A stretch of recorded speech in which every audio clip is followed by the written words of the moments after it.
கடன் பிரச்சனையிலிருந்து வெளியே வர்றதுக்கான சிறப்பு மாந்திரிக முறையில் பூஜை முறைகளை தான் நம்ம இன்னைக்கு பார்க்க போறோம். வீடு கட்டுவதற்கு கடன் வாங்கி போட்டு தொழில் செய்வதற்காக பிசினஸ் செய்வதற்காக அதுல கடன் வாங்கி போட்டு பிசினஸும் தோல்வி அடைஞ்சு அதுல கடன் பிரச்சனைல நிறைய மாட்டின் இருக்கிறவங்களுக்கு தான் இன்னைக்கு மாந்திரிக முறையில் சிறப்பான ஒரு பூஜை முறைகளை தான் நம்ம பார்க்க போறோம்.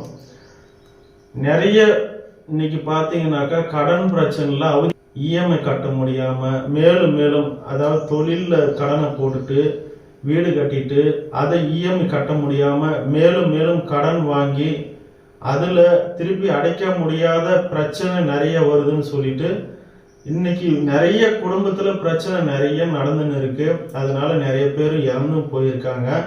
அந்த முறையில நம்ம இன்னைக்கு என்ன பார்க்க போறோம்னாக்கா மாந்திரிக முறையில கடன் பிரச்சனையை அடைப்பதற்கு எந்திர முறையும் தாயத்து முறையும் அன்னபூரணி சக்கரத்தை இன்னைக்கு பூஜை முறையில நம்ம பார்க்க போறோம். சிலம்பு கலிகளினவே வாத சிலம்பு பலிப்பலினவே எடுத்த தூரம் விலகி வரவே பம்பையில் துந்துமே படந்துமே முழங்க சுடலையில் பூதம் சுழண்டு வரவே உரும்புறவைரவர் கூட வரவே பியாதிகளை எத்தி எடுத்து கூட்டி வரவே கோடிகள் கூவ உடுக்க துணியை உத்தமி கேட்டு பூஜமுகத்து கலந்து போக வண்டு கல்லை